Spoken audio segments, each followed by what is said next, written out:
My name is Maddie. I run Little Dreamers Australia, which is a not-for-profit organisation that supports young carers in the community. My name's Lyndon. I first heard about the Spark program actually through the YGAP Instagram page. I was invited here because young carers aren't really noticed and they aren't talked about very much. So for someone to come out and say young carers are here and they're living in areas of disadvantage was kind of cool and kind of different to what Spark has ever had before. I'd been in the Feast of Merit so many times and had heard about the space they were opening right next door, so jumped at the opportunity to apply and was absolutely ecstatic to get a place and meet with Pat and be here now, and I'm looking forward to the next 6 months. What would be success for me out of this program would be, especially after the 6 months of support and I guess after whatever happens, I think the success would look like me being able to take Crepes for Change the ultimate potential and stretch it really as far as it can go.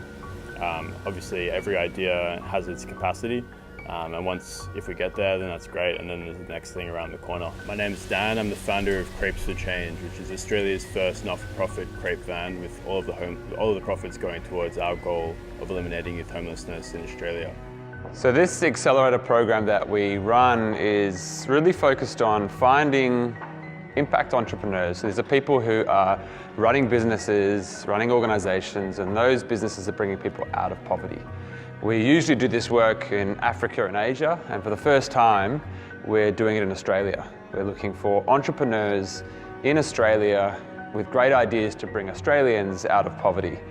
They come into the program very early stage. They're literally impacting a handful of people, maybe serving 100 customers or so. And we're going to work with them to take them from a very early stage and to really get the right fundamentals, the right ideas, the right connections, the right customers, the right branding, all sorts of things to take them to a much bigger scale of impact with what they're doing. So we had a really great diversity in the group. We had Dan Poole running Crepes for Change, Christine Smith running Rowville Community Kitchen and an initiative called Recipe for Change, Lyndon Galea running Eat Up, Anna Donaldson running Lively, and finally Madeline Buckner running Little Dreamers. Following selection, Lyndon and Madeline, Christine, Anna and Dan were all invited to stay in Brighton for a 1-week intensive accelerator to see where they were at with their businesses. This was an opportunity to really get the blood pumping, to learn, share, create and challenge themselves to think about their businesses and initiatives in new ways, to think bigger and smarter, because at the end of the week they would be pitching to a room full of eager investors. First day's been really great. We've been fed, which is sensational. Hair and makeup. Well, gee, they've certainly set the bar pretty high first day, so just that experience to be really pushed and to have these really high lofty goals set and to that be an expectation is a really exciting thing to try and push towards. Yeah, I mean it's been a great start. It's exciting to sort of be around some new faces and hear about everybody else. As soon as we got here, they announced that Dan Flynn, who I'm a massive fan of, you can probably hear me saying the door. He was coming for dinner, so that was really cool. He ran us through literally just for a couple of hours the entire startup story of thank you. I got to grill him with our questions after, which was really awesome. Yeah, I love being part of it tonight. I think just catching up with some other passionate change makers, seeing that they're along the start of their journey, and I suppose I can see where they're at and where we were at, and I hope they push through, because you have to push through. Dream big. If it's about social change, if you're existing to solve a social problem, you need to dream big. You know what? Like real big. That's what we do. Thank you. But not just dream big. Get the right people around you. So build that team. People often ask why I do what I do, what gets me out of bed in the morning. And I will just say I really love watching other people achieve what they want to achieve. Hi, I'm Christine, the founder of Recipe for Change. I'm based in Rowville.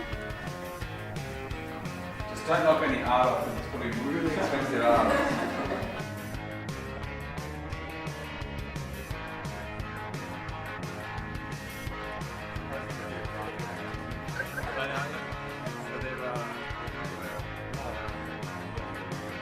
This program is really, it's changed the way that I'm going to progress with Little Dreamers at the moment. I've never sat in a room with so many incredible entrepreneurs and business people that have really challenged me on the way that I think and the way that Little Dreamers is going to move forward. So for Little Dreamers, I think that this program is the best thing that has ever happened to the organisation. Yeah, my name's Tim McDonald. I'm co-founder of Fonda Mexican. We're a street food Mexican concept with 4 restaurants in Melbourne. I was invited down by Aaron and Caitlin to get involved with some pretty fantastic socially minded entrepreneurs that were at the start of their journey, to be able to provide a little bit of support around how they can build structure and systems and really build the foundations of their business to be able to give back effectively. Whilst we're here sort of donating time, I personally get a hell of a lot out of it. It really encourages us to think about what we're doing as a business for the greater community, above and beyond our staff and our own sort of revenue and profits and whatnot. It's okay to have those mixed and conflicting emotions of love for the people you serve and anger and really almost hatred for the problem, and saying this is unacceptable and I'm going to do something about it. I grew up in Shepparton. I was born in Shep, finished all my schooling there. So the project I'm working on is called Eat Up, and it really sprung from Shepparton. So I was reading the local newspaper and it was detailing local primary school kids who are regularly going without lunch. And it just seemed like that urge that I wanted to try and help some way. This was some way where I could quite simply help. And all I did was just simply go and buy like 5 loaves of bread, Vegemite was in the cupboard, butter was in the fridge, and make some sandwiches. It just felt that my position of good fortune had absolutely nothing to do with any sort of skill or talent or merit of my own, and it was just circumstance, and I always wanted to try and contribute to help, and with the knowledge, I guess, if I was in the same circumstances, that hopefully someone would do the same for me too. Here we are at Careers Australia, right in the heart of Melbourne. Fed Square's there, Flinders Street's there, and our kitchen for the Eat Up sandwiches is just down here. So Careers Australia is a training organisation. We're essentially the TAFE component of our Eat Up model here in Melbourne. So this kitchen and the students here, which is all their hospitality students, their apprentice chefs, prepare the sandwiches for the 10 Melbourne schools we support currently. Essentially, we'll take over all of these tables in here. We'll have one table that's preparing all the butter for the bread, next one Vegemite, one cheese if it's a cheese sandwich, and then the glad wrap, which usually happens over here, and we'll have multiple glad wrappers. To sort of fast forward and sort of see this is definitely really satisfying, and I hope we can say, in 2 or 3 years' time that we fast forward again from here, and it's let's hope just as dramatic as the step from doing it in your kitchen to doing it here is from doing it here to doing it at say 100 organisations just like this. Like that's definitely the big goal, and that's what the help of these guys has being able to allow us to shoot for, and of course the Spark and YGAP crew as well, and thinking of how do we do that, how do we get there. So pretty pumped for that. One day I was sort of thinking about the issues of youth unemployment and how many young people there are out there who are just being told that they've got nothing to offer and not being able to get a job, and I just saw this really amazing opportunity to bring these two things together and create work for young people, to work with older people who find themselves maybe a bit isolated and a bit alone, but who are just looking for a bit of extra support, and to be able to form relationships between those young and old people that I think can be really powerful and can make a real difference for both of them. We were really excited because Victoria got to feed some kangaroos. That was her dream experience that we got. So she got to go in, she got to pat the kangaroos, she got to feed them.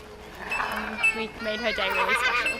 I heard all the challenges that her kids get to go through every day, and a lot of people don't know these challenges and they don't know what's going on. So I fight my fight to make sure that everyone knows what is going on in the lives of hidden and voiceless young carers. Did you have fun? No, he's too excited. Pure fun. Like, wow, I'm special. I'm me and I matter. Is really what it means for her, and that she's just as important as everybody else in the entire family. Hi, I'm Lisa. I'm Maddie's mum. and it just makes me so proud, like bursting with pride when I see what Maddie's doing and how many kids she's helping. It seems so simple, there's so much work that goes into it, and yet you see the smiles at the end and you know you've done an incredible job and helped these kids have a special moment and know that life can really be all about them as well. You may not know what a young carer is, but I bet you that you know one. In Australia alone, there are over 400,000 of us, and that's just the number of people that identify themselves as a young carer. It's estimated there is over double that number again that just see caring for someone as part of their everyday life. I started Little Dreamers when I was 16 years old to help look after these vulnerable and often overlooked group of young people. In the past 6 years, we have supported 75 families through our Dream Experience program. We need your help to care for the carers. This is where it all happens. Get a little bit of computing down on the side next to our cash register. With our nice sign says not-for-profit crepes, fridge. This is where the magic happens. This is where we spin out the crepes. I used to use my dad's Subaru until it died on us on the Balti Bridge, towing the crepe van up, and then clutch died and had to get towed all the way home. So we've since bought a Land Rover to get it around. But before the event, typically we'll just swing by the supermarket, buy our stock on the way there, the stuff that we don't already have, rock up to the event, usually an hour before. It's usually a pretty easy setup though. We've been doing it for about 8 months now, so we've got the procedures in line, got a bunch of well-trained volunteers who know what they're doing, so basically it's a matter of jumping in here, making the batters, cutting some strawberries and setting up the crepe riddles. I'm mostly working in the trailer, so on a day-to-day basis when I'm in there and having people come by going, oh, I've heard about you guys, I love what you do, and trying to support us, and just having people coming out of the cracks and supporting us is it's an amazing thing. Yeah. What goes best with it, you reckon? I like it with bananas, but I mean, yeah, alright, let's just throw a few bananas in there. Yeah. Thanks, mate.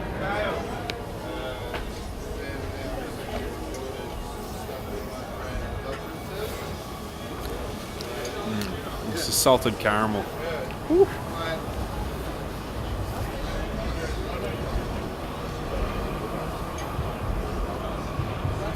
It's good. It's good. I could bring in a coffee cart or something like that, and fill up some of the space with foodie, drinky things. So today we're in at One Roof, which is a co-working space for female entrepreneurs. That's where I'm doing a lot of the work for Lively. And I've got my brilliant little volunteer team in here with me, so Chelsea and Miranda. Hey. Chelsea's working on marketing communications. She loves being in front of the camera, as do I. and Miranda's just come on board to start looking for some grants and funding for Lively. For a long time I was working from home, which starts to get pretty isolating, and especially when you're going through all the ups and downs of getting a startup happening, having places like this where you can bounce off people who are in the same boat and doing the same sort of thing just makes a massive difference. And it's good to get out of the house and keep the energy up. And I've been coming in for a couple of weeks now, and it's run by a good friend of mine, so hopefully we'll be setting up camp here for the next little while. I get different things from the different parts of Crepes for Change. I do really like doing the sort of organisational sides of things, because that's where the impact happens. So researching different organisations, or even just researching youth homelessness in general to figure out how we can better address the issue. I feel like that really gives meaning to what we're doing. But I also honestly love being in the crepe van, and I wouldn't do it if I didn't. I was actually just thinking today, I was in the middle of exam period, just writing essay after essay, getting super stressed with that. But then it's so great to just be able to come into the van, see my mates, spin some crepes and just have a good time. I find it really cathartic. This is where Recipe for Change and Rowville Community Kitchen is based. So down the hall towards our kitchen, which is the hub of everything we do. This is the engine room, and this is where everything happens. So we have volunteers, so Jill's been with us almost 4 years. We've got new job seekers looking for work. So this is our dining room. This is actually, obviously, as you can see, a basketball court, but we utilise it as a dining room. So they're keen and eager. They just want to get in the door because it's actually a social event for them. For some people, they don't socialise. You know, they might have a cup of tea with their neighbour, but they don't actually go out and do much. They don't have the money, or they don't have the social circle to actually go out and be entertained a lot. So here, it's actually an event for them. And sometimes added to that, that might be the only cooked meal that they share with somebody in a whole week. It might be the only cooked meal they have in the whole week. So we did the session today here at 111 Swan, which is YGAP HQ, of course, which is pretty special opportunity for us to get to use this. We put this little sign up here because we did it actually once before, and everyone would just be stopping at the window seeing these people making sandwiches and popping in and asking what we were doing. So we thought this might save a little time and people know what we're up to. We're just making some sandwiches here for the Eat Up Foundation. We're actually good friends with Lyndon's from Shepparton, so it's really good to be back involved with him doing some things for our community as well. We had a good little table. I'm pretty sure Quiet Little number one today. Yeah. Pretty sure we've done half the sandwiches ourselves over the 3 tables. It's a good hangover cure actually. It gives you a bit of like sort of warm and fuzzy feeling inside. It was great, yeah, it was really good. We went really fast, much faster than I thought we were going to go.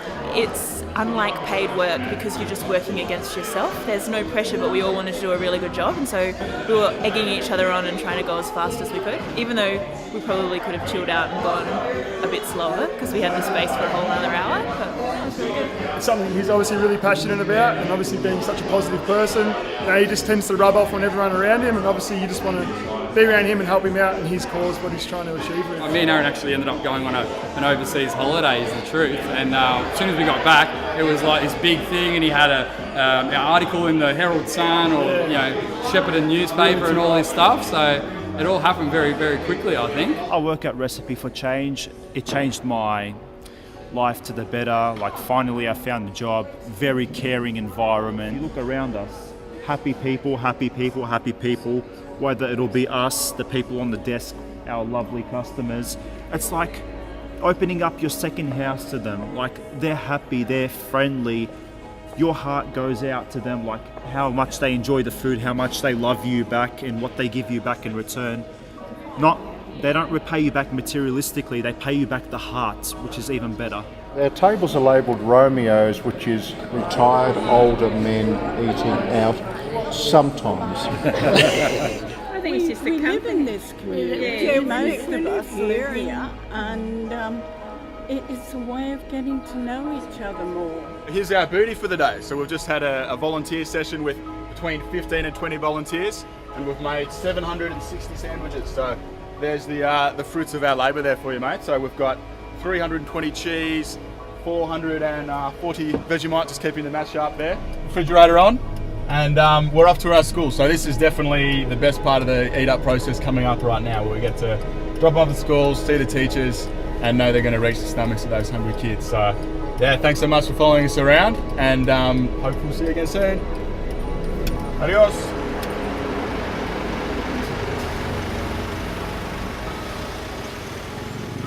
Each of them grew beyond all expectations.